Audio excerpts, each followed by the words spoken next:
अस्सलाम वालेकुम। अच्छा जी, रेलेवेंट कॉस्टिंग के चैप्टर पे हमारी डिस्कशन कल कंप्लीट हुई थी और आज हमने decision making techniques, Aldous relevant costing के चैप्टर में भी हमने डिसीजन मेकिंग के रेफरेंस से ही थोड़ी डिस्कशन की थी जी, लेकिन वहाँ पे हम सिर्फ नॉर्मली प्राइसिंग डिसीजन के रेफरेंस से बात कर रहे थे कि क्या प्राइस होनी चाहिए, क्या टेंडर प्राइस कोट करे। एक सवाल हमने देखा था इलस्ट्रेशन 4 का, जिसमें अदर देन प्राइसिंग बात थी कि भाई हमें कॉन्ट्रैक्ट को आगे लेके चलना है कि नहीं चलना है, लेकिन उसमें कंपैरिजन वहाँ पे भी प्राइस का रेलेवेंट कॉस्ट सही था। हमने price of the contract, project की कंप्लीशन पे क्या इनकम आनी है, उसको हमने relevant cost of completing the project से ही कंपेयर किया था। तो वो तो कुछ स्पेसिफिक सिनेरियोज थे प्राइसिंग डिसीजन के रेफरेंस से, उन पे हमने बात कर ली। अब there are some other decision making situation जो हमें बिजनेस में देखनी पड़ती हैं। अब हम उन कुछ ख़ास सूरत हाल को वन बाय वन डिस्कस करेंगे कि क्या डिफरेंट पॉसिबल सिचुएशंस हैं जो कारोबार में हमें फेस करनी पड़ सकती हैं, जहां पे हमें बिजनेस डिसीजंस लेने की ज़रूरत पड़ेगी, and then how to take those decisions. There are different decisions making scenarios जिनसे डील करना हम सीखेंगे। ये कुछ उनमें से 5 की लिस्ट आपके सामने है, लेकिन इसके अलावा भी हमें डिफरेंट सिनेरियोज मिलेंगे जब हम क्वेश्चन पर जाएंगे। या आप समझिए ये लर्निंग के लिए, एक सोच को डेवलप करने के लिए आपके सामने कुछ सिनेरियोज रखे गए हैं, कुछ स्पेसिफिक केसेस, लेकिन कुछ जनरल केसेस भी हमें आ जाते हैं। जब हम पास पेपर क्वेश्चन पर जाएंगे तो उनको इंशाल्लाह डिस्कस करेंगे। इस एरिया के हम काफ़ी ज़्यादा पास पेपर क्वेश्चन करेंगे क्योंकि इस एरिया में वेरिएशन एग्जामिनेशन में बहुत ज़्यादा हमें मिलती है। कुछ क्वेश्चन तो होते हैं जो स्टैंडर्डाइज हम क्वेश्चन जैसे इलस्ट्रेशन से डिस्कस करेंगे उसी तरह सॉल्व हो जाते हैं, but there are quite a few question जो कि वही जो मैंने कहा था गाइडलाइन पे हल होते हैं। जिस तरह मैंने रेलेवेंट कॉस्टिंग कहा था, भी डायग्राम दे दी, लेकिन हर चीज़ डायग्राम से नहीं निकलेगी। डायग्राम जहाँ फेल होगी वहाँ पे फिर गाइडलाइन मदद करेगी आपको। तो यहाँ पे भी वही बात है कि कुछ सिचुएशंस ऐसी हैं जहाँ पे हम गाइडलाइंस डेवलप कर लेंगे। तो अगर हमें उन सिचुएशंस पे सवाल आएगा, गाइडलाइन के मुताबिक 2 जमा 2 4 करके सवाल हल हो जाता है, लेकिन अक्सर हमें सवाल उन गाइडलाइन से डेविएट करता नजर आता है। तो जब सिचुएशन से डेविएट करेगा सवाल, तो फिर हमें उनको कैसे हल करना है, उसके लिए we need to read and revise and practice a lot in this area.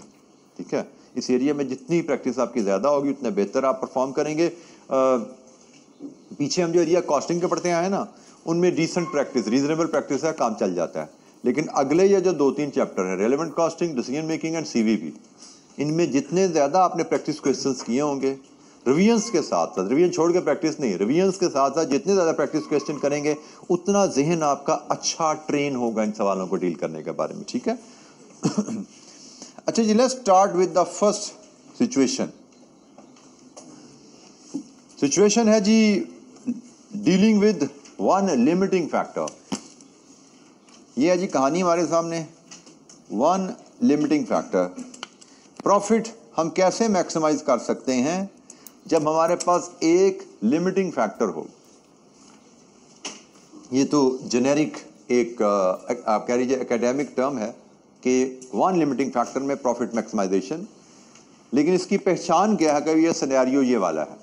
क्योंकि हमें पहले डिसीजन मेकिंग में सबसे बड़ा चैलेंज आता है कि मैंने आपको अभी 5 सिनेरियोज की लिस्ट दी थी कि भाई 5 तरह के सिचुएशन हमें, मैंने एक लिस्ट दी कि भाई ये इनमें से कोई सवाल हमें आ सकता है। अब हर सिचुएशन को डील करने का तरीका फ़र्क है, हर सिचुएशन में डिसीजन लेने के लिए वेरिएबल्स फ़र्क हैं, स्टेप्स फ़र्क हैं। तो सबसे पहला चैलेंज जो आपका आता है कि आप सवाल पढ़ के पहचानो उसको कि वो सवाल किस नस्ल का सवाल है। जिस नस्ल का सवाल होगा उस नस्ल के स्टेप्स लगेंगे और मेथड लगेगा। सो हम पहला सवाल जो देखने जा रहे हैं, पहला सिनेरियो देखने जा रहे हैं कि single limiting factor, one limiting factor में हम कैसे प्रॉफिट मैक्सिमाइज कर सकते हैं। अपना वन लिमिटिंग फैक्टर से मुराद यहाँ पे क्या है। ये सिनेरियो डील करता है ऐसी सिचुएशन से जहाँ पे कंपनी मल्टीपल प्रोडक्ट्स बना रही है। एक कंपनी मल्टीपल प्रोडक्ट्स बनाती है और इनकी डिमांड भी सारी प्रोडक्ट्स की मार्केट में है। लेकिन प्रोडक्ट्स की डिमांड पूरी करने के लिए company needs to have sufficient ample resources. आपने अगर डिमांड पूरी करनी है, आपके पास मटेरियल सफिशिएंट होना चाहिए, प्लांट की कैपेसिटी होनी चाहिए, लेबर टाइम होना चाहिए, ठीक है। So you need to have ample capacity to meet the demand. लेकिन प्रैक्टिकली होता ऐसे है कि in most of the cases resources are insufficient to meet the demand, किसी ना किसी वजह से। कभी मटेरियल का सप्लायर हमें नहीं मिल रहा, वो क्वांटिटी रिक्वायर्ड हमें दे नहीं पा रहा। कभी मटेरियल तो मिल रहा है, हमारे प्लांट की कैपेसिटी इतनी नहीं है कि हम सारी आइटम्स की डिमांड पूरी कर सकें। कभी प्लांट भी है, मटेरियल भी है, लेकिन स्किल्ड वर्कर हमें चाहिए प्लांट चलाने के लिए, प्रोडक्ट बनाने के लिए, वो नहीं हमें मिल रहे, जिसकी वजह से हम तमाम प्रोडक्ट्स की डिमांड पूरी नहीं कर पा रहे। तो किसी न किसी एक रिसोर्स की कमी की वजह से डिमांड पूरी ना कर पाना, यह है वो प्रॉब्लम जिसका हम हल देखने जा रहे हैं। प्रॉब्लम आ गई कि भाई हमारे पास जब मल्टीपल प्रोडक्ट बना रहे हैं ए बी सी डी, और चारों की डिमांड हमारे पास वाफर है, लेकिन उसको फुलफिल करने के लिए वी डोंट हैव से इनफ मटेरियल, और we don't have enough plant capacity, और we don't have enough labor hours। कोई एक रिसोर्स शॉर्ट है, हमारे स्कोप में एक रिसोर्स की शॉर्टेज को डील करने हैं। एक से ज़्यादा रिसोर्स शॉर्ट हो गए ना, भाई मटेरियल भी नहीं है, लेबर भी नहीं है, सिर्फ प्लांट ही खड़ा हुआ है, मटेरियल भी कम है, लेबर भी कम है, प्लांट की कैपेसिटी पूरी है, दो लिमिटिंग फैक्टर हो गए। इससे डील करना हमारे स्कोप में नहीं है, ठीक है। तो हमारे स्कोप में है एक रिसोर्स हमारे पास कम है, बाकी सारे रिसोर्स से हम डिमांड पूरी कर सकते हैं, लेकिन मटेरियल भी है, मशीन भी है, लेकिन लेबर ही नहीं है, तो मैं कैसे प्रोडक्शन करूंगा, ठीक है ना। एक रिसोर्स की कमी की वजह से मैं प्रोडक्शन पूरी नहीं कर पा रहा, तो हम इस सिचुएशन से डील कर रहे हैं। तो जब हम ऐसी सिचुएशन में जाते हैं, मैं डिमांड पूरी नहीं कर पा रहा, तो फिर कंपनी को फैसला करना पड़ता है कि भाई ए बी सी डी चारों की डिमांड पूरी नहीं हो सकती, तो फिर किस प्रोडक्ट के यूनिट्स हम शॉर्ट करें। फॉर एग्जाम्पल, मेरे पास टोटल 10,000 यूनिट्स की कैपेसिटी है, और ऑर्डर मेरे पास आ गए हैं 15,000 यूनिट्स के। इसका मतलब मुझे 5,000 यूनिट्स के ऑर्डर को डिक्लाइन करना है, और 10,000 यूनिट्स बनाने हैं। अब ए बी सी डी में से किस प्रोडक्ट के कितने यूनिट्स मैं बनाऊं और किस प्रोडक्ट को मैं ड्रॉप करूं। This is the decision making situation that we deal in this scenario, कि हम मल्टीपल प्रोडक्ट की डिमांड को पूरा नहीं कर पा रहे किसी एक रिसोर्स की कमी की वजह से। तो इसलिए हमें फिर प्रोडक्शन प्लान बनाना पड़ेगा ऐसा जिसमें हमारे रिसोर्सेज यूज़ हो जाएं जो लिमिटेड है हमारे पास, और प्रोडक्शन प्लान हम ऐसा बनाना चाहेंगे कि हम ज़्यादा से ज़्यादा मुनाफा कमा सकें विद द अवेलेबल रिसोर्सेज। अच्छा जी, इसमें हम प्रोसीड कैसे करते हैं इस तरह के सिनेरियो में। हमें सबसे पहले तो जैसे मैंने कहा ना कि ये फैक्टर्स हमें क्वेश्चन में नजर आएंगे, तो हम पहचानेंगे इस सवाल को कि भाई ये सवाल किस नस्ल का है। इन फैक्टर्स की मदद से हम सवाल को समझते हैं। पहली चीज मल्टीपल प्रोडक्ट्स माननी है, दूसरी चीज कोई एक रिसोर्स लिमिटेड सप्लाई में उसका जिक्र है, और तीसरी चीज प्रॉफिट मैक्सिमाइजिंग प्रोडक्शन प्लान बनाने को हमें कहा जाएगा। हमें प्रोडक्शन प्लान बनाने को कहा जाएगा भाई कि मल्टीपल प्रोडक्ट्स आपके पास डिमांड है, आपके पास किसी एक रिसोर्स की वजह से आप डिमांड पूरी नहीं कर पा रहे, अब बताइए किस प्रोडक्ट के कितने यूनिट बनाएंगे आप कि आपका प्रॉफिट मैक्सिमाइज हो सके। तो सवाल में ये हमें कहानी नजर आएगी, तो हमें पता लग गया हमें इन स्टेप्स की मदद से सवाल को हल करना है। Step number 1, identify the scarce resource या लिमिटिंग फैक्टर। एग्जाम में बाज़ लिमिटिंग फैक्टर हमें बता दिया जाता है, और बाज़ हमें लिमिटिंग फैक्टर खुद आइडेंटिफाई करना पड़ता है।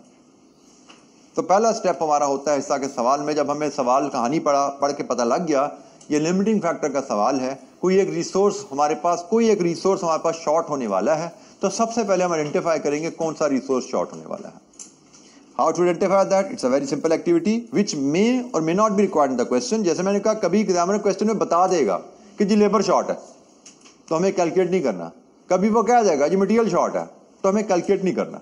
लेकिन कभी क्वेश्चन साइलेंट रहेगा, फिर हमें कैलकुलेट करना पड़ेगा। तो वी शुड नो कि भाई ये कैसे डिटरमिन किया जाता है। इलस्ट्रेशन 1 रिक्वायरमेंट है जी, आइडेंटिफाई द लिमिटिंग फैक्टर। कौन सा वो रिसोर्स है जिसकी वजह से आप डिमांड पूरी नहीं कर पा रहे। लिमिटिंग फैक्टर से मुराद वो रिसोर्स जिसकी कमी की वजह से आप डिमांड पूरी नहीं कर पा रहे। तो Azhar limited produces 3 products with the following budget for the coming year. A, B, C 3 products बनाती है जी company. Machine hours per unit A, B, C, labour hours per unit A, B, C, expected demand A, B, C की क्या है। Finance manager has budgeted that maximum hours available will be 6,000 and 18,000 for machine and labor. Machine के 6,000 और labour के 18,000। ये जी आपके पास maximum hours available हैं। हमसे कहा जा रहा है बताइए कोई लिमिटिंग फैक्टर है। अच्छा अब यहाँ पे तवज्जो कीजिएगा, लिमिटिंग फैक्टर का मतलब ये नहीं है कि कौन सा रिसोर्स लिमिटेड क्वांटिटी में अवेलेबल है। अनलिमिटेड क्वांटिटी में तो कोई रिसोर्स किसी को भी नहीं मिलता, लिमिटेड क्वांटिटी ही अवेलेबल है। मटेरियल हम लेना चाहें तो हम कहें कि हमें अनलिमिटेड मटेरियल अवेलेबल हो जाएगा, ऐसा नहीं है। एक सर्टन टाइम के बाद सप्लायर विल एग्जॉस्ट, खत्म हो जाएंगे सप्लायर रॉ मटेरियल के। अनलिमिटेड कोई भी रिसोर्स नहीं होता, लेकिन लिमिटेड क्वांटिटी अवेलेबल होने का मतलब ये नहीं कि लिमिटिंग फैक्टर है। जरूरी नहीं कि क्वांटिटी हमें लिमिटेड अवेलेबल है। लिमिटिंग फैक्टर उसको कहते हैं जिसकी कमी की वजह से हम डिमांड पूरी ना कर सकें, that is the limiting factor. ठीक है, तो हमारे पास 2 रिसोर्सेज हैं, इनमें से हमने देखना है कोई अगर लिमिटिंग फैक्टर है तो वो कौन सा है। इसका तरीका बड़ा आसान है। हम कैलकुलेट करते हैं रिक्वायरमेंट ऑफ रिसोर्स, इसको कंपेयर कर लेते हैं अवेलेबिलिटी ऑफ रिसोर्सेज। हमारे पास 2 रिसोर्सेज हैं, एक मशीन आवर, एक labour hours. Machine hours and labour hours available हमें कैलकुलेट नहीं करने, तो मैं पहले इसको फीड कर देता हूं। मशीन आवर्स अवेलेबल हैं 6,000 और लेबर आवर्स अवेलेबल हैं 18,000। ये मेरे पास अवेलेबल है रिसोर्सेज। अब मैं देखता हूं अगर मैंने डिमांड पूरी करनी है तो मेरी रिक्वायरमेंट क्या है। मशीन आवर्स ए की डिमांड करने के लिए 2000 into 0.6 प्लस मैं ऐड करता जाता हूं 5000 into 0.5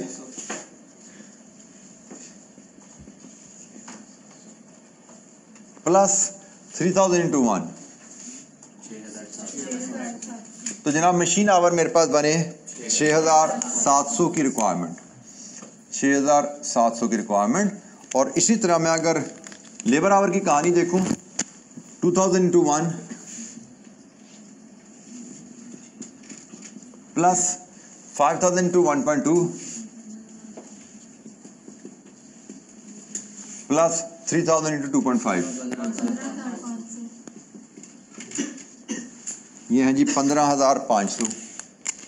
अच्छा जी, हम यहाँ पे जो चीज़ देख रहे हैं कि एक्सेस या शॉर्टेज को हम ब्रैकेट में ले जाते हैं। कौन सा रिसोर्स शॉर्ट है मेरे पास? मशीन आवर्स 700 की शॉर्टेज है, लेबर आवर्स मेरे पास 2500 सरप्लस है। इसका मतलब जिस रिसोर्स की लिमिटेड क्वांटिटी की वजह से मैं डिमांड पूरी नहीं कर पाऊंगा वो रिसोर्स कौन सा है? This is my limiting factor. ये है लिमिटिंग फैक्टर। मशीन आवर की कमी की वजह से मैं डिमांड पूरी नहीं कर सकता, मैं ABC के 2000, 5000, 3000 यूनिट्स बेच नहीं सकता क्योंकि I don't have sufficient machine hours. Labour hours मेरे पास काफ़ी हैं, ये डिमांड पूरी करने के लिए लेबर आवर्स चाहिए 15,500, मेरे पास 18,000 है। तो I have enough labour hours, लेकिन मशीन आवर्स मेरे पास कम है जिसकी वजह से मैं डिमांड पूरी नहीं कर सकता। So this is my limiting factor. तो लिमिटिंग फैक्टर आइडेंटिफाई करना, आप अवेलेबल रिसोर्सेज को कंपेयर करते हो requirement of resources eight demand level. मेरी प्रोडक्ट्स की डिमांड जो है उस पे मेरी रिसोर्सेज की रिक्वायरमेंट कितनी बनती है। अगर मैं डिमांड को पूरा करना चाहता हूं तो मुझे कितने रिसोर्सेज चाहिए, कंपेयर कर लो अवेलेबल कितने हैं। अगर शॉर्टेज है तो this is your limiting factor, this is not our limiting factor. Labour hours की वजह से हम डिमांड को पूरा करने में कोई रुकावट नहीं है, मशीन आवर की वजह से डिमांड को पूरा करने में रुकावट है। लिमिटिंग फैक्टर आइडेंटिफाई करना।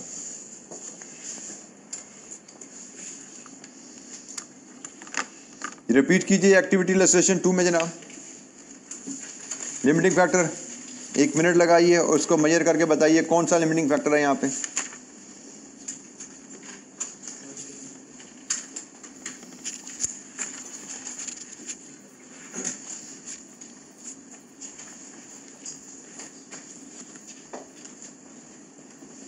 क्वेश्चन की कहानी हमें बताएगी क्वेश्चन लिमिटिंग फैक्टर के टॉपिक से है या नहीं। अगर क्वेश्चन लिमिटिंग फैक्टर के टॉपिक से है तो पहला स्टेप होता है लिमिटिंग फैक्टर आइडेंटिफाई करना।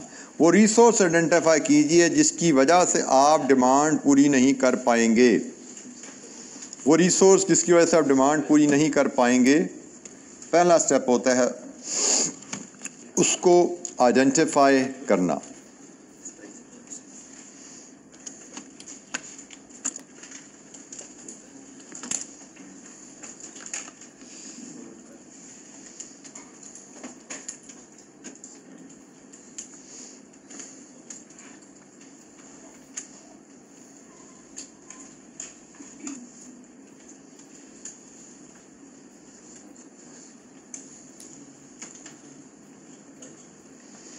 जी क्या आ रहा है जी लिमिटिंग फैक्टर? लेबर शॉर्ट है कितने? 2750। अच्छा जी, लिमिटिंग फैक्टर आइडेंटिफाई करना ये हमारा पहला स्टेप रहेगा। इसके आगे चलते हैं। Once we have identified the limiting factor, what is the next step? Calculate contribution per unit of each type of product. हम मल्टीपल प्रोडक्ट बना रहे थे ना, ABCD या ABC। नेक्स्ट स्टेप है, जब आपको पता लग गया आपके पास लिमिटेड रिसोर्सेज हैं, एक फैक्टर शॉर्ट है जिसकी वजह से डिमांड पूरी नहीं हो रही, नेक्स्ट स्टेप है कंट्रीब्यूशन पर यूनिट कैलकुलेट कीजिए हर प्रोडक्ट का। तो कंट्रीब्यूशन पर यूनिट कैलकुलेट करने में हमें कोई दिक्कत नहीं है जी। प्राइस माइनस वेरिएबल कॉस्ट, हमने ये एक्टिविटी बहुत दफ़ा की भी है, तो we are familiar with this step. Step number 2, calculate quantity of scarce resource. Scarce resource कौन सा? जो आपने यहाँ पे आइडेंटिफाई किया है, जो आपने लिमिटिंग फैक्टर यहाँ पे आइडेंटिफाई किया है। Calculate quantity of scarce resource used by 1 unit of each type of product. हर प्रोडक्ट में से हमने ये केस देखा था, इसमें क्या था स्केर्स रिसोर्स? Machine hours. तो हमसे स्टेप नंबर 3 में क्या कहा जा रहा है? हर प्रोडक्ट में कितने मशीन आवर लग रहे हैं। क्वेश्चन में गिवन था हमें ना, क्वेश्चन में that was readily available. So contribution per unit निकालो और scarce resource per unit measure करो क्या है, मशीन आवर पर यूनिट कितने लग रहे हैं।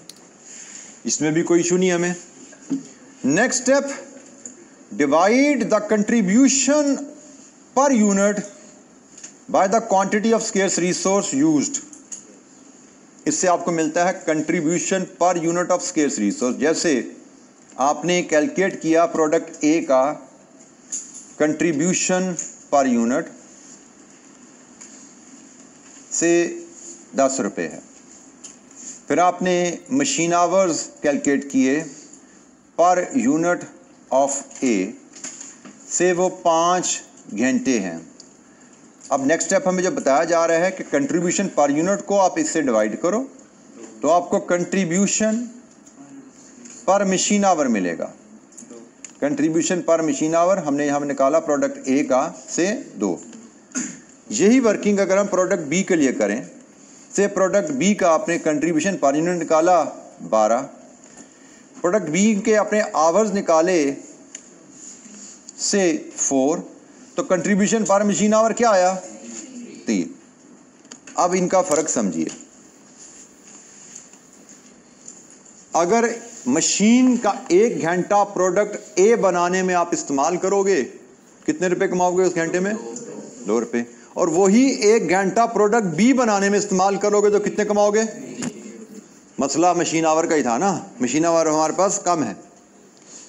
अब हमने प्रॉफिट मैक्सिमम कमाना है, हम चाहते हैं लिमिटेड मशीन आवर्स हैं, उसमें हम डिमांड पूरी नहीं कर सकते, तो हम चाहेंगे वो प्रोडक्ट बनाएं जिसकी मदद से हम ज़्यादा से ज़्यादा मुनाफा कमा सकें।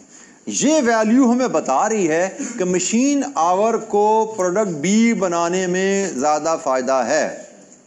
उसी 1 घंटे में प्रोडक्ट ए में हम अगर 2 रुपये कमाते हैं, उसी 1 घंटे में प्रोडक्ट बी बना के हम 3 रुपये कमा सकते हैं। तो हमें प्रेफरेंस किसको देनी चाहिए? बी को। जब आप ये कंट्रीब्यूशन पर लिमिटिंग फैक्टर निकाल लेते हो तो इसके बाद अगले स्टेप में आप प्रोडक्ट की रैंकिंग या इसको प्रोडक्शन प्रेफरेंस कह सकते हो, वो सर्टेन कर लेते हो। हमारी प्रोडक्शन प्रेफरेंस यहां से बनती है, जिसकी वैल्यू ज्यादा उसकी प्रेफरेंस रैंकिंग 1। ये हमारी प्रोडक्शन प्रेफरेंस आ गई, क्योंकि हमें इशू यही था कि भाई हमारे पास रिसोर्सेज लिमिटेड है, हम डिमांड पूरी नहीं कर सकते। जब डिमांड पूरी नहीं कर सकते तो फिर आपको प्रायोरिटाइज करनी पड़ेंगी चीज़ें, और ये हमारी प्रायोरिटी लग गई कि भाई पहले प्रोडक्ट बी की डिमांड पूरी कर लो, इसके बाद अगर मशीन आवर बचेंगे तो प्रोडक्ट ए भी बना लेना, क्योंकि प्रोडक्ट बी में आप ज़्यादा पैसे कमा सकते हो मशीन आवर्स को इस्तेमाल करके। लेबर आवर्स की हमें दिक्कत नहीं है, इसलिए हम लेबर आवर्स को देखेंगे ही नहीं। हम सिर्फ एक जो हमारा सिंगल लिमिटिंग फैक्टर है उसकी बेस पे ये एनालिसिस करते हैं। सो हमने कहा जी हमारा स्टेप नंबर 4 था contribution per unit of scarce resource. Step number 5 है ranking, higher value is rank first. और स्टेप नंबर 6 है prepare production plan on the basis of ranking. Ranking आपके पास आ गई है, उस रैंकिंग के मुताबिक अब आप प्रोडक्शन प्लान बना लीजिए।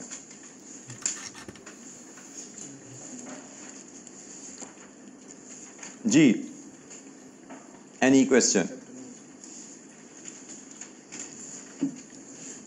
अच्छा जी, हम कुछ इलस्ट्रेशन हैं इस प्लान के मुताबिक करते हैं। इलस्ट्रेशन 4 एंड इलस्ट्रेशन 6 हम डिस्कस करेंगे। 3 और 5 आपकी होम असाइनमेंट रहेगी। हम पहले इस चैप्टर में डिफरेंट सिनेरियोज की कहानी डिस्कस करेंगे, उनके असूल डिस्कस करेंगे और उनकी इलस्ट्रेशंस किया करेंगे। जब ये चैप्टर कंप्लीट हो जाएगा फिर हम पास पेपर क्वेश्चन में जाएंगे, जिसमें कुछ सवाल इन सिनेरियोज से होंगे और कुछ सवाल इनसे हट के होंगे। इस चैप्टर के पास पेपर्स में हमारी प्रैक्टिस का जो मेरा प्लान में सवाल शामिल हैं वो काफ़ी ज़्यादा हैं। इतने सवाल शायद हमने किसी चैप्टर में नहीं किए। 1 2 3 4 5 6 7 8 9 10 11 12 13 14 15 16 सवाल हम यहाँ कर रहे हैं। और बाय द वे इस चैप्टर में मुझे लगता है शायद हमारे पास पेपर क्वेश्चन भी सबसे ज़्यादा अवेलेबल हैं। उसकी वजह भी जैसे मैंने कहा ये है कि एक अटैम्प्ट में 2 सवाल आ जाते हैं। टोटल इसमें यह 39 या 40 क्वेश्चन इस चैप्टर में। कितने? 37 या टोटल 37 आखिरी है। अच्छा नहीं सॉरी, इसमें आप वो नहीं है ना, आपका स्प्रिंग 23 नहीं होगा। स्प्रिंग 23 का एक सवाल, हाँ ऑटम नहीं है, सॉरी ऑटम 23 ठीक होगा। ऑटम 23 का क्वेश्चन मिसिंग है, तो 37 के करीब ये क्वेश्चन यहाँ पे जा रहे हैं। ठीक है, तो जिसमें से हमको 16-17 क्लास में डिस्कस कर रहे होंगे। और उसकी वजह सिर्फ ये है कि इसमें काफ़ी वैरायटी ऑफ क्वेश्चन है और मैं चाहता हूँ कि काफ़ी ज़्यादा सवाल जितने ज़्यादा हम डिस्कस कर सकते हैं क्लास में। 39 तक जाते हैं बाय द वे, अगर स्प्रिंग 23 तक जाएं, स्प्रिंग 23 के क्वेश्चन भी डालें तो 39 तक जाते हैं। ऑटम 23 क्वेश्चन इसके अलावा हैं, वो डालोगे तो शायद 40 तक चले जाते हो। ठीक है, सो अच्छा जी, अभी हम फिलहाल चलते हैं इलस्ट्रेशन नंबर 4 पे। इलस्ट्रेशन नंबर 4 पे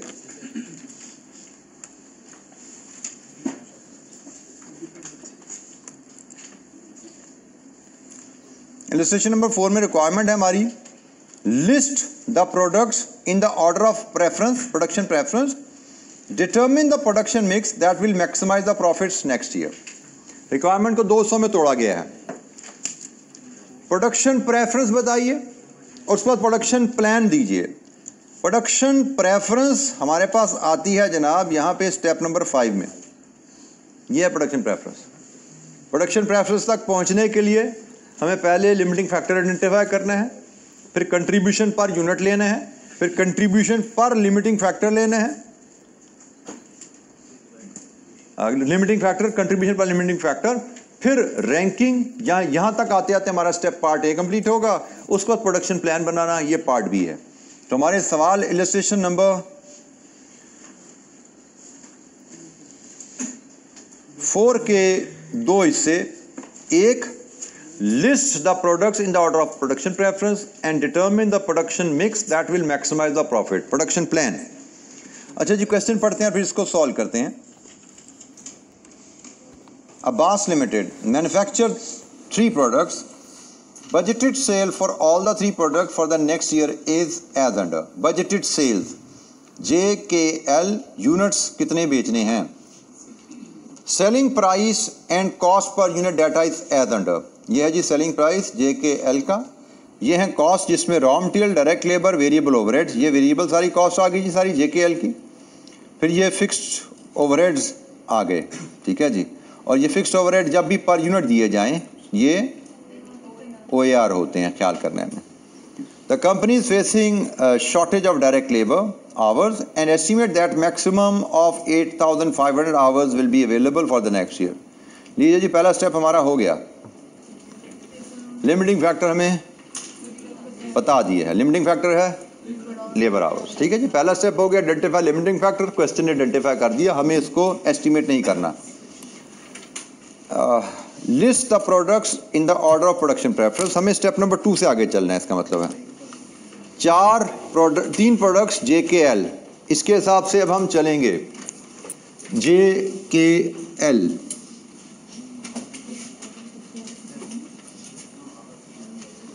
illustration number 4।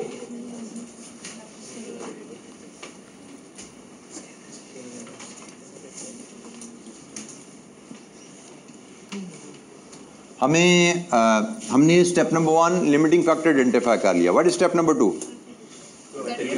Contribution per unit of each product. तो हम लाएंगे यहाँ पे प्राइस पर यूनिट, इसमें से लेस करेंगे variable cost per unit, we should have contribution per unit.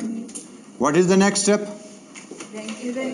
Limiting factor per unit, मतलब लेबर आवर्स पर यूनिट। इसके बाद लाइएगा labour hours per unit, labour hours per unit से कंट्रीब्यूशन पर यूनिट को divide करेंगे तो आपको मिलेगा कंट्रीब्यूशन पर लेबर आवर्स। स्टेप्स को पढ़ के बेटा अप्लाई करना, अभी आपको स्टेप्स याद नहीं होंगे, स्टेप्स पढ़ेंगे आप, एक एक पढ़ते जाएंगे, अप्लाई करते जाएंगे। पहला स्टेप था लिमिटिंग फैक्टर आइडेंटिफाई करें, क्वेश्चन में गिवन है, लेबर आवर हो गया। दूसरा स्टेप है कंट्रीब्यूशन पर यूनिट कैलकुलेट करें। तीसरा स्टेप है लिमिटिंग क्वांटिटी पर यूनिट लेके आइए क्या है। चौथा स्टेप है कंट्रीब्यूशन पर यूनिट को लिमिटिंग क्वांटिटी से डिवाइड कर दीजिए, लिमिटिंग फैक्टर से डिवाइड कर दीजिए। और पांचवा स्टेप है प्रोडक्शन प्रेफरेंस लगाइए या प्रोडक्शन रैंकिंग लगाइए, ठीक है जी। प्रोडक्शन प्रेफरेंस या प्रोडक्शन रैंकिंग, इसको जैसे मर्जी बुलाइए, ये है आपका पांचवा स्टेप। और यहाँ पे हमारा पार्ट ए कंप्लीट होता है। इलस्ट्रेशन 4 का पार्ट ए हमारा यहाँ पे आके कंप्लीट हो जाएगा, इसके आगे पार्ट बी की कहानी होगी। तो price per unit data feed करते जाते हैं जी। 97, 111, 138। वेरिएबल कॉस्ट पर यूनिट का डाटा ये सामने मेरे आ रहा है। तो एक है जी 28 प्लस 24 प्लस 9, दूसरी है 39 प्लस 24 प्लस 9, तीसरी की वेरिएबल कॉस्ट है 49 प्लस 32 प्लस 12। तो बताइए जनाब 61, 72, 93। Contribution per unit 36, 39, 45।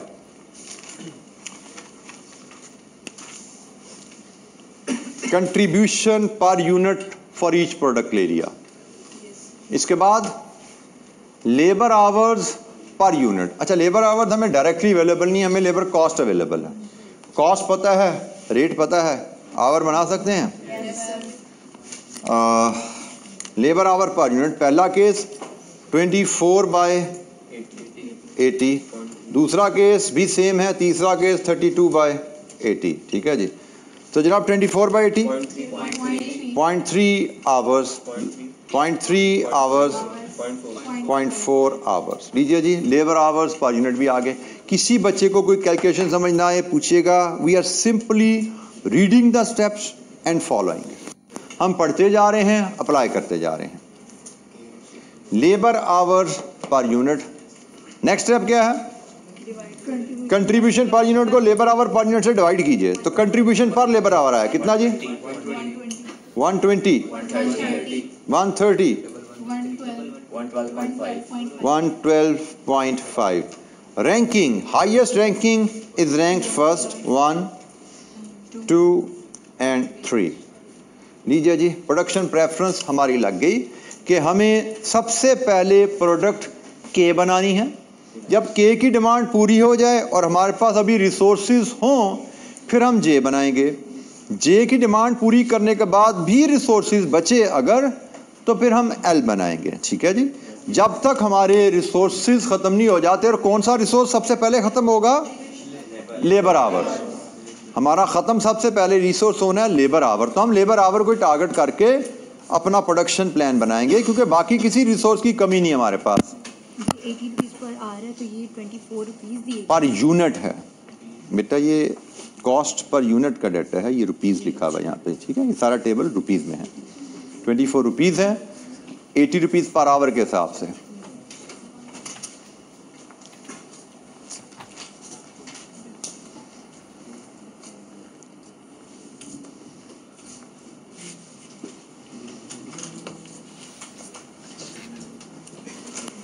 अच्छा, जब प्रोडक्शन प्रेफरेंस जब आ जाए तो प्रोडक्शन प्लान कैसे प्रेजेंट करना है, उसका एक स्टैंडर्ड सा तरीका है हमारे पास। हम बात शुरू करते हैं पार्ट बी में अवेलेबल लेबर आवर्स से। हमारे पास अवेलेबल लेबर आवर्स हैं कितने?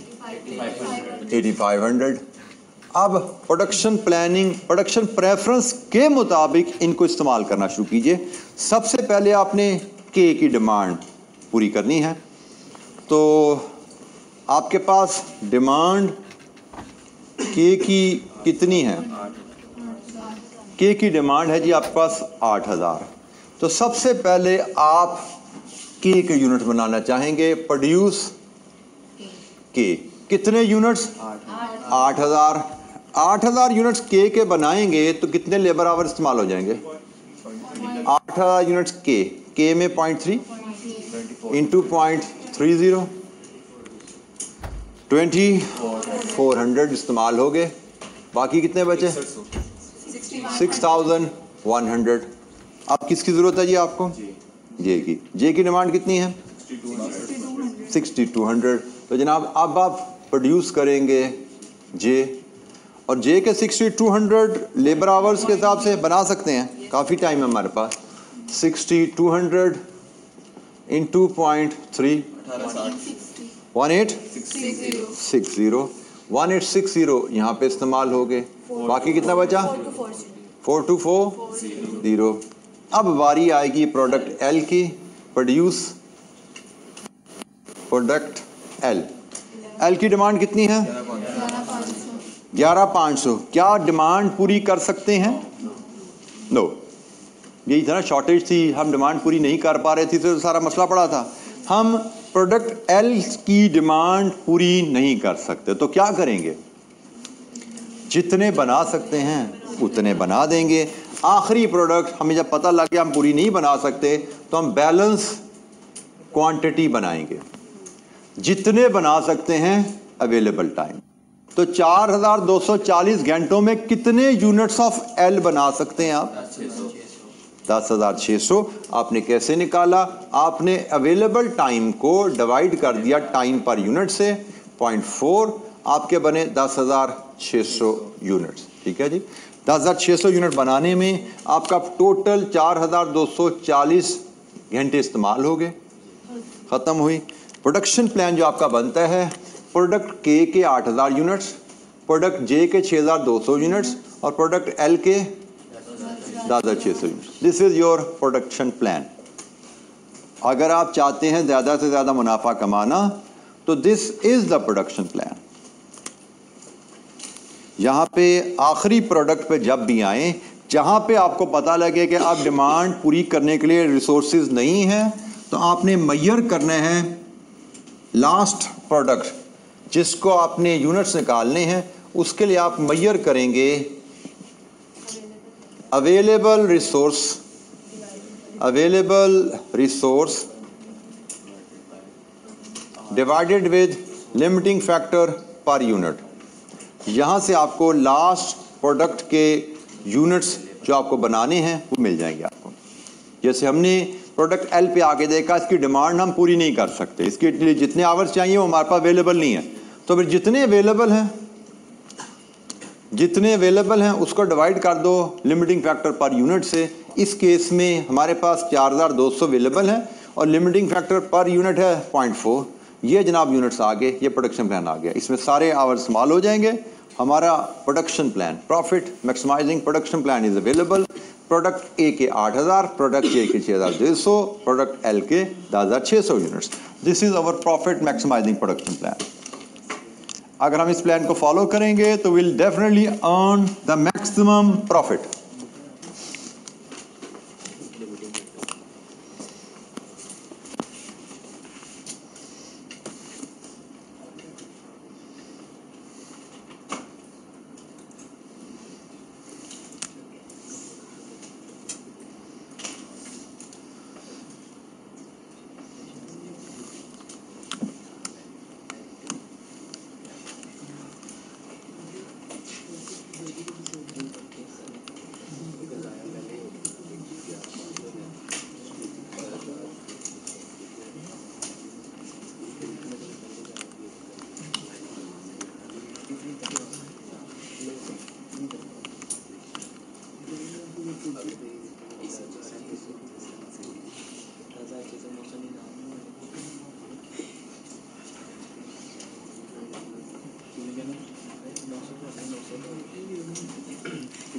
Illustration 6.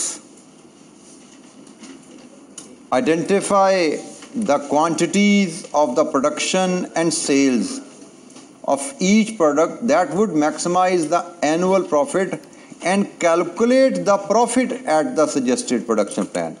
अब सिर्फ प्रोडक्शन प्लान नहीं मांगा जा रहा, उस प्रोडक्शन प्लान का मुनाफा भी मांगा जा रहा है। Let's read the question.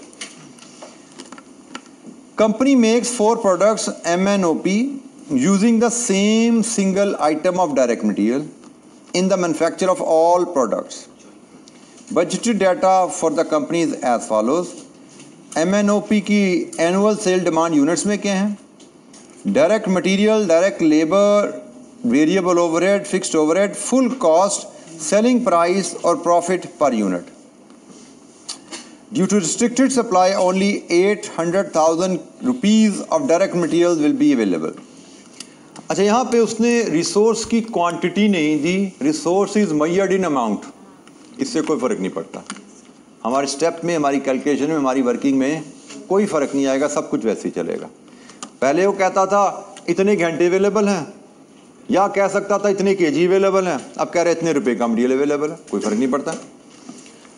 अच्छा जी, रिक्वायरमेंट है identify the quantities of production and sales of each product that would maximize the annual profit and calculate the profit at the suggested level. अच्छा, यहाँ पे एक और पॉइंट नोट कर लीजिए, उसने कहा quantities of production and sales. Production and sale में कोई फ़र्क होता है? यकीनन होता है।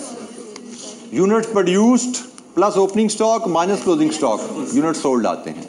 अच्छा, अब यहाँ पे चूंकि ओपनिंग क्लोजिंग स्टॉक अवेलेबल नहीं है तो यहाँ पे फ़र्क नहीं है, यहाँ पे यूनिट प्रोड्यूस्ड और यूनिट सोल्ड बराबर लिए जाएंगे। बट ज़हन में रखिए, हम ये जो प्लानिंग करते हैं ये प्रोडक्शन प्लान है, सेल्स प्लान नहीं है।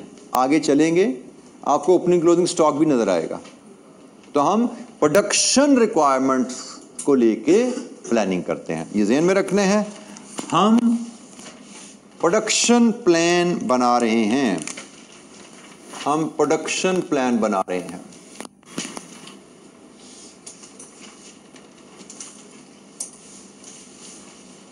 और जो हम यहाँ पे बात करते हैं ना रिक्वायरमेंट ऑफ रिसोर्सेज, ये रिक्वायरमेंट हम मेजर कर रहे हैं प्रोडक्शन के ऊपर, सेल्स के ऊपर रिक्वायरमेंट नहीं डिटरमिन करते, क्योंकि हमने प्रोडक्शन प्लान बनाना है ना। तो हमने देखना है प्रोडक्शन करने के लिए हमें कितने रिसोर्सेज चाहिए, क्योंकि रिसोर्सेज तो प्रोडक्शन में इस्तेमाल होना है। मटेरियल इस्तेमाल होगा यूनिट्स बनाने में, लेबर इस्तेमाल होगी प्रोडक्ट बनाने में। तो प्रोडक्शन के ऊपर हमें कितनी रिसोर्सेज की रिक्वायरमेंट है हम वो मेजर करते हैं। आगे चल के हमें सेल्स और प्रोडक्शन में फ़र्क आना शुरू हो जाएगा। यहाँ पे ऐसा नहीं है, इन्वेंट्री का जिक्र नहीं है, तो जो सेल्स डिमांड है वही प्रोडक्शन डिमांड है। फ़िलहाल जो सेल डिमांड वही प्रोडक्शन डिमांड। तो जनाब हमारे पास ये डिमांड अवेलेबल है और ये हमारे पास डाटा अवेलेबल है हर प्रोडक्ट का, जिसमें प्राइस है, वेरिएबल कॉस्ट है, फिक्स कॉस्ट है, फुल कॉस्ट है, प्रॉफिट पर यूनिट है और 8 लाख का मटेरियल अवेलेबल है। अच्छा जी, इस केस में हमारा पहला स्टेप होता है जी, नोट्स खोल लीजिए। Step number 1, identify limiting factor, given है जी, right. Step number 2, contribution per unit for each product, हर प्रोडक्ट का कंट्रीब्यूशन पर यूनिट निकालना। अच्छा ये ज़रा सुन लीजिए, सवाल आपने करना खुद है, मैं सिर्फ गाइडेंस दे रहा हूँ। कंट्रीब्यूशन पर यूनिट निकालना कैसे आता है? Price minus. अच्छा अब यहाँ पे हम एक स्मार्ट काम भी कर सकते हैं, हम प्राइस में से 1, 2, 3 वैल्यू लेस करें या प्रॉफिट में एक वैल्यू ऐड कर दें, जल्दी हो जाएगा ना काम। 4 वैल्यूज की जगह 2 वैल्यू डील कर लो। तो कंट्रीब्यूशन पर यूनिट यहाँ पे आपका आएगा प्रॉफिट प्लस फिक्स कॉस्ट, ठीक हो गया। तो आपका कंट्रीब्यूशन पर यूनिट यहाँ से आ जाएगा। अदरवाइज आप प्राइस माइनस वेरिएबल कॉस्ट करना चाहो वो भी ठीक है, कोई अर्ज नहीं, लेकिन हम प्रॉफिट प्लस फिक्स कॉस्ट से भी कर सकते हैं। कंट्रीब्यूशन पर यूनिट आ गया। इसके बाद नेक्स्ट स्टेप क्या है जी? Quantity of limiting factor. अब यहाँ पे क्वांटिटी गिवन नहीं है, यहाँ पे अमाउंट गिवन है। तो भाई कोई इशू नहीं, हम अमाउंट ले लेंगे क्योंकि मटेरियल की भी तो यहाँ पे भी तो अमाउंट अवेलेबल है। जब इधर क्वांटिटी होगी तो इधर भी क्वांटिटी दी जाएगी, जब इधर क्वांटिटी नहीं है इधर अमाउंट है तो हम इधर भी अमाउंट लेके चल पड़ेंगे। तो हमने कंट्रीब्यूशन पर यूनिट लेना है, उसको मटेरियल कॉस्ट पर यूनिट से डिवाइड कर देना। मटेरियल कंट्रीब्यूशन पर यूनिट को मटेरियल क्वांटिटी पर यूनिट से नहीं कर सकते हम क्योंकि है ही नहीं, मटेरियल कॉस्ट पर यूनिट है उससे कर देंगे। तो जो फैक्टर मिलेगा कंट्रीब्यूशन पर रुपी ऑफ मटेरियल कॉस्ट, पर केजी ऑफ मटेरियल कॉस्ट नहीं आया, पर रुपी ऑफ मटेरियल कॉस्ट आ गया। उसके हिसाब से ranking, highest value rank first, और देन प्रोडक्शन प्लान। 8 लाख का अवेलेबल है, प्रोडक्शन प्लान बनाओ, शुरू कीजिए काम। I am available. जिस स्टेप पे कोई भी ज़रा सी भी दिक्कत आए पूछिए मुझसे। 4 कॉलम, अब 4 प्रोडक्ट्स हैं जी, 4 कॉलम बनाइए, काम शुरू कीजिए। लिमिटिंग फैक्टर हमें पता लग चुका है, that is material.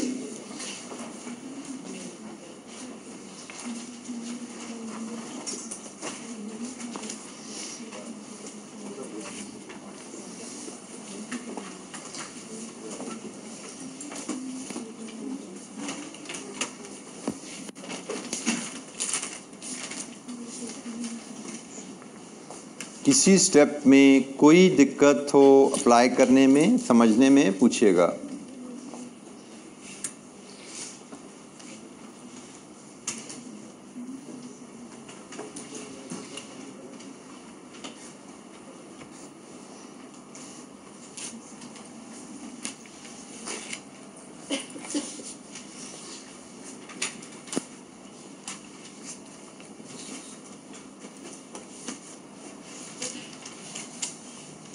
Contribution per unit for each product,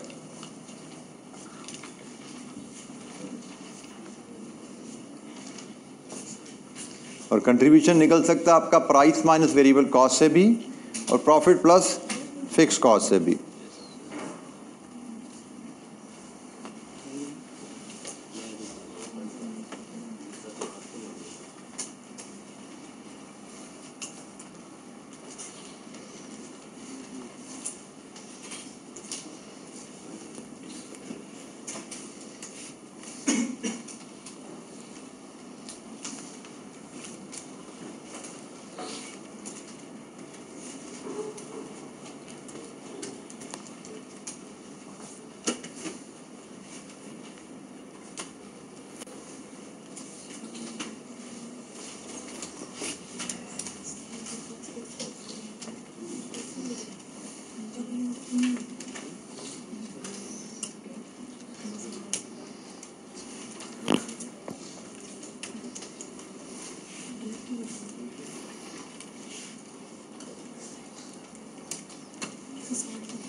बेटा ये कंट्रीब्यूशन की कैलकुलेशन देखिए ज़रा, आपकी गड़बड़ कर दी आपने थोड़ी।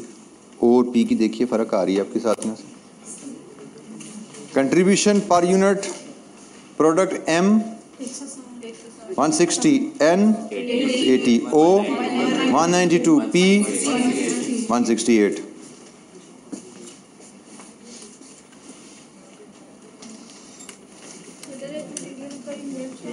जी बेटा पर यूनिट बेटा ये गिवन है ना, 20 रुपये 16 रुपये। हमने बात यही की ना, क्वांटिटी अवेलेबल नहीं है, हमें मटेरियल की क्वांटिटी दी ही नहीं गई, ना कितना अवेलेबल है ये बताया गया है, ना कितना पर यूनिट लगेगा ये बताया गया, हमें बात ही रुपीज़ में की गई है। तो हम रुपीज़ को लेकर चल पड़ेंगे, क्वांटिटी की जगह रुपीज़ भी ले सकते हैं, कोई हर्ज नहीं है। आप जब limiting factor per unit rupees में लेंगे तो अवेलेबिलिटी भी रुपीज़ में लेंगे आप फिर।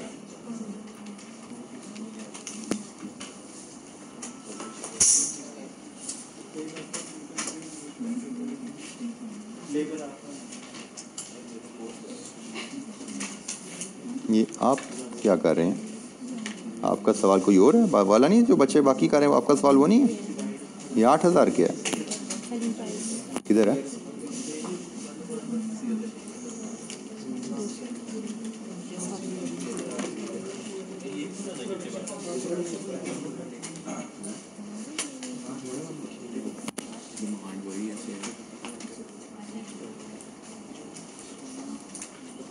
बेटा इस तरह की गलतियां ना करें, काइंडली ख्याल करें, खौफ करें थोड़ा।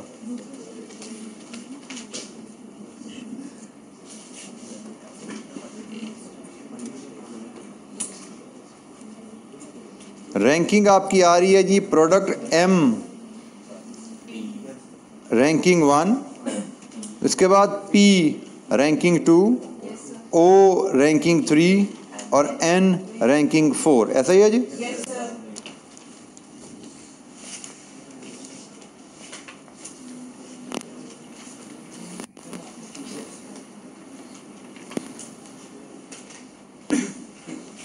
ये क्या है बेटा? 160 वेरिएबल कॉस्ट, प्रोसेस पर फिक्स कॉस्ट क्या होता है? सर आपने कहा था कि मैंने जो कहा था नहीं, मैंने जो पूछा है मुझे इसका जवाब दीजिए। कंट्रीब्यूशन पर यूनिट क्या होता है? Contribution selling price minus variable cost. ज़बरदस्त हो गया। और मैंने कुछ और जो कहा था, जो बताना चाह रही हूँ, कंट्रीब्यूशन का दूसरा तरीका था, वो क्या था? एक ये था कि सेलिंग प्राइस से डायरेक्ट वेरिएबल कॉस्ट को लेस कीजिए। दूसरा तरीका क्या है? दूसरा तरीका ये था कि प्रॉफिट में फिक्स ओवरहेड्स को ऐड कर दिया। तो आपने जब प्रॉफिट में फिक्स्ड ओवरहेड ऐड कर दिया है तो ये कंट्रीब्यूशन है आपका, प्राइस में से कंट्रीब्यूशन लेस कर रही हैं। बेटा आप मुझे लगता है सो रही हैं।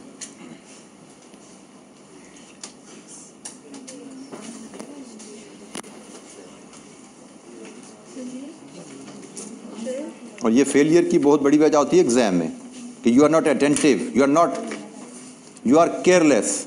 ये फेलियर की बहुत बड़ी रीज़न है एग्जाम में। जी बेटा, जी बेटा 8 लाख अवेलेबल है, यहाँ से बात शुरू कर दीजिए आप। उसी तरह शुरू कर दीजिए। 8 लाख रुपए है ना, तो रुपए में इस्तेमाल करना शुरू कर दीजिए। पहले तो सर हमारे पास तो बेटा आवर नहीं है, अब रुपये हैं तो कोई बात नहीं ना भाई, अब रुपये में इस्तेमाल करें आप। अब आप बताइए, देखिए सबसे पहले आपने क्या बनाना है? एम के कितने यूनिट्स बनाने हैं? 8000। तो 8000 यूनिट बनाने में कितने रुपए का मटेरियल लगेगा? अब आपका तो 8000 रुपये है ना, अब रुपयों में बात करें। 8000 यूनिट बनाने में कितने रुपए का मटेरियल लगेगा?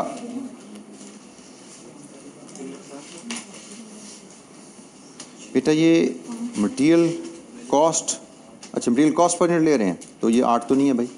मटेरियल कॉस्ट पर यूनिट तो ये लिखी हुई है, यहाँ पे लिखी हुई है, इधर से उठाएंगे, उधर से थोड़ी निकलनी है। जी बेटा लास्ट स्टेप बेटा आपका ये इस तरह होगा, जैसे हमने किया वैसे होगा। ये हो गया। अच्छा प्रॉफिट वो जैसे मर्जी करो, प्रॉफिट निकालना है जैसे मर्जी निकालो यार। प्रॉफिट निकालना है कैसे आएगा? Contribution minus fix cost, total contribution. जब आप ये प्रॉफिट निकालेंगे इसमें फिक्स ओवरहेड ऐड करेंगे, ऐड करेंगे सेल्स के बाद जो प्रॉफिट निकलेगा। टोटल कंट्रीब्यूशन, टोटल प्रॉफिट ऐसे निकलेगा भाई। मार्जिनल कॉस्टिंग चल रही है ना, total contribution minus total fix cost.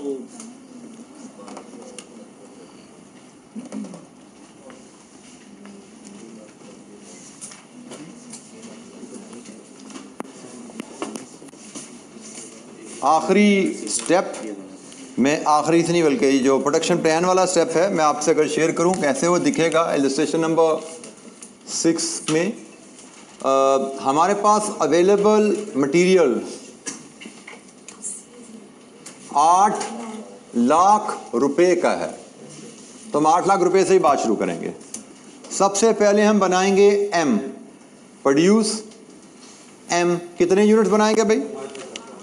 8,000 units बनाएंगे और 20 रुपए पर यूनिट के हिसाब से कितना मटेरियल इस्तेमाल हो जाएगा? 1,60,000 का मटेरियल इस्तेमाल हो जाएगा। बाकी कितना बचा? 6,40,000। अब बारी है पी की। हम कहेंगे जी अब हम बनाना चाहेंगे प्रोड्यूस पी। पी की डिमांड कितनी है? 6,000। और बना सकते हैं? सफिशिएंट मटेरियल है तो 6,000 यूनिट्स इंटू 4 कितना मटेरियल इस्तेमाल हो गया? 144,000 का मटेरियल यहाँ पे इस्तेमाल हो गया। बाकी कितना बचा? 496,000। इसके बाद बारी आएगी ओ की। अब हम प्रोड्यूस ओ करेंगे। ओ में डिमांड है 12 और रिक्वायरमेंट है पर यूनिट 32। बना सकते हैं? बिल्कुल बना सकते हैं। 12,000 यूनिट्स इंटू ₹32। कितने रुपए का मटेरियल इस्तेमाल हो गया? 384,000 का मटेरियल यहाँ इस्तेमाल हो गया। बाकी कितना बचा? 112,000। अब बारी आई एन की। एन की डिमांड 10,000 16 रुपए के हिसाब से 1,60,000 का मटेरियल चाहिए, हमारे पास अवेलेबल नहीं है। सो जो एन है इसकी हम बैलेंस क्वांटिटी बनाएंगे, प्रोड्यूस एन। लेकिन ये प्रोड्यूस होगा बैलेंस क्वांटिटी में। और बैलेंस क्वांटिटी निकालने का तरीका क्या है? जितनी आपके पास रिसोर्स बच गया है, available resource divided with limiting factor per unit 16। 7,000 units जब बनाएंगे तो 7,000 यूनिट्स में 1,12,000 का मटेरियल इस्तेमाल हो जाएगा। सारा मटेरियल इस्तेमाल हो गया। प्रोडक्शन प्लान आपका रेडी हो गया। Production plan M 8,000, P 6,000, O 12,000 और N 7,000। This is the production plan.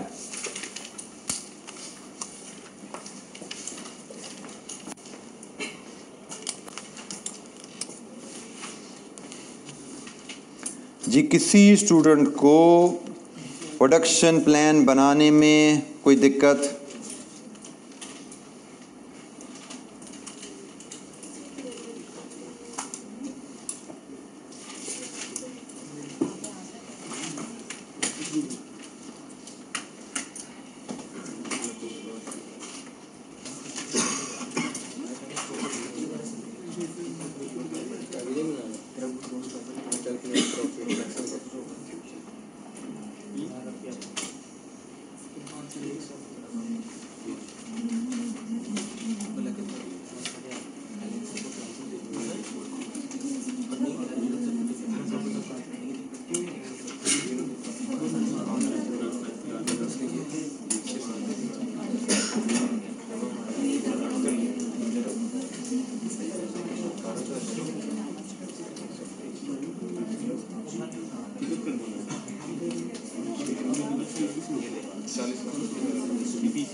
जी जनाब, प्रोडक्शन प्लान बनाने तक किसी बच्चे को कोई दिक्कत है तो पूछे जनाब।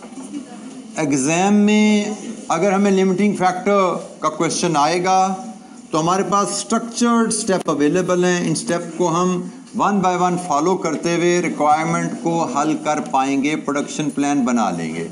तो प्रोडक्शन प्लान बन गया है। किसी बच्चे के जहन में कोई सवाल? अच्छा जी, दूसरा हिस्सा ज़रा पढ़िए ज़रा। उससे कहा गया है प्रोडक्शन प्लान के अलावा बताइए कि इस प्लान पे मुनाफा कितना आएगा। अब डिसीजन मेकिंग में, रेलेवेंट कॉस्टिंग में हमेशा आपने याद रखना है मार्जिनल कॉस्टिंग का असूल चलेगा। जब भी आप डिसीजन मेकिंग का सवाल कर रहे हैं हमेशा मार्जिनल कॉस्टिंग प्रिंसिपल के तहत वर्किंग होगी।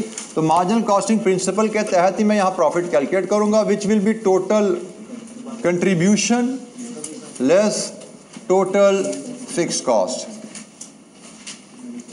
तो टोटल कंट्रीब्यूशन जो मैंने प्लान बनाया है उसके मुताबिक देखिए जरा, मैंने कहा 8000 यूनिट्स एम के, तो एम का कंट्रीब्यूशन पर यूनिट कितना है? 8। Contribution per unit of M कितना? 160 प्लस मैंने कहा मैं बनाऊंगा पी के 6000 यूनिट, पी का कंट्रीब्यूशन पर यूनिट कितना है? 168।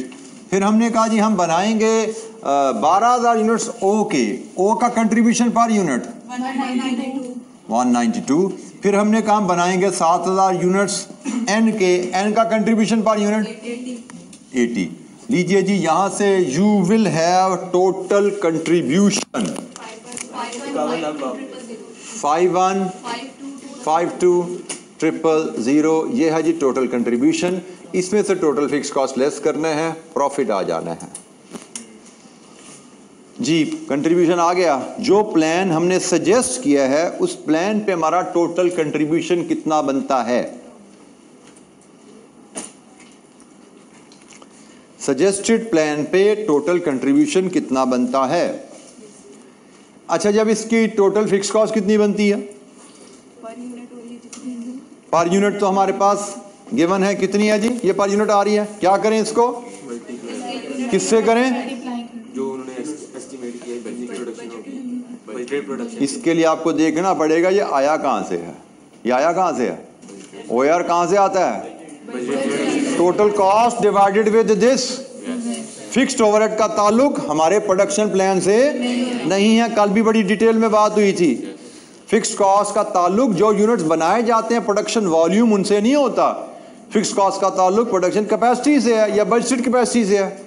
ये फिक्स्ड ओवरहेड ओएआर है। ओएआर कहां से आता है? Total cost divide with budgeted production. तो यहाँ पे जनाब आपने इसको इससे, इसको इससे, इसको इससे मल्टीप्लाई करें, यहाँ से आप लाएंगे फिक्स्ड कॉस्ट। फिक्स्ड कॉस्ट कभी भी प्रोडक्शन वॉल्यूम से मल्टीप्लाई नहीं होती। फिक्स्ड कॉस्ट पर यूनिट अगर दी जाए तो उसका बजटेड प्रोडक्शन वॉल्यूम से मल्टीप्लाई करते हैं। ये है जी आपकी बजटेड प्रोडक्शन वॉल्यूम। इसके हिसाब से फिक्स्ड कॉस्ट कितनी है? 12 लाख 12,64,000। प्रॉफिट कितना बचा? Net profit is 3,88,000। लीजिए जी ये हमारे पास प्रॉफिट की फिगर आ गई। नेट प्रॉफिट, प्रॉफिट की कैलकुलेशन तक कोई दिक्कत? लिमिटिंग फैक्टर प्रोडक्शन प्लानिंग, ये कहलाता है scenario limiting factor production planning. Profit maximising production plan while dealing with limiting factor. Profit maximizing production plan while dealing with limiting factor. Single limiting factor, ये ध्यान में रखना है।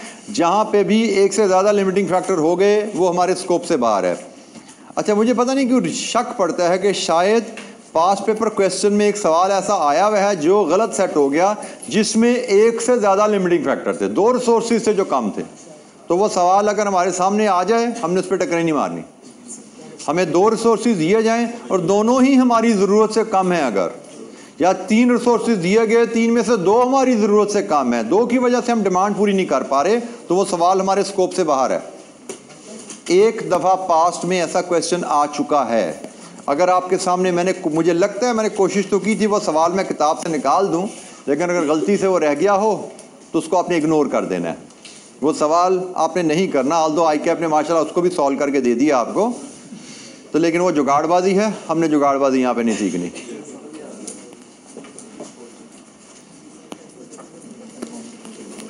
जस्ट फॉर योर इंफॉर्मेशन, अगर एक से ज़्यादा लिमिटिंग फैक्टर आ जाएं तो फिर लीनियर प्रोग्रामिंग की मदद से सवाल हल होता है। लीनियर प्रोग्रामिंग आप लोगों ने पढ़ी नहीं है ना QM में, लेकिन वो सिर्फ QM की हद तक आपने पढ़ी थी। CAF 3 में उसकी वो हमारे सिलेबस से बाहर है। सो एक से ज़्यादा लिमिटिंग फैक्टर आए, लीनियर प्रोग्रामिंग की मदद से वो सवाल हल होगा। फिलहाल CAF 3 में हमारे स्कोप में नहीं है। जब ये टॉपिक होता था ना CFAP में, तब हमें एक से ज़्यादा लिमिटिंग फैक्टर के साथ प्रोडक्शन प्लान बनाने को भी दिया जाता था, क्योंकि वहाँ पे लीनियर प्रोग्रामिंग की मदद से प्रोडक्शन प्लान बनाना हमारे स्कोप में था, CAF 3 में नहीं है। जी, एनी क्वेश्चन? अच्छा जी, ये सिनेरियो हमारा ख़त्म हुआ, आज की कहानी इस सिनेरियो पे क्लोज हुई। अगला सिनेरियो और अगली कहानियाँ इंशाअल्लाह नेक्स्ट वीक मिलेंगे, वहाँ से बात शुरू करेंगे। नेक्स्ट वीक में इसकी जो कॉन्सेप्ट्स और इलस्ट्रेशन वाला काम हमारा पूरा हो जाएगा, और शायद टूवर्ड्स द वीकेंड हम इसके पास पेपर क्वेश्चन पे भी बात शुरू कर रहे होंगे। लेकिन आपको बता दिया गया टर्म टेस्ट में ये हमारे सिलेबस का हिस्सा नहीं रहेगा। ठीक है जी, थैंक यू वेरी मच, अस्सलाम वालेकुम।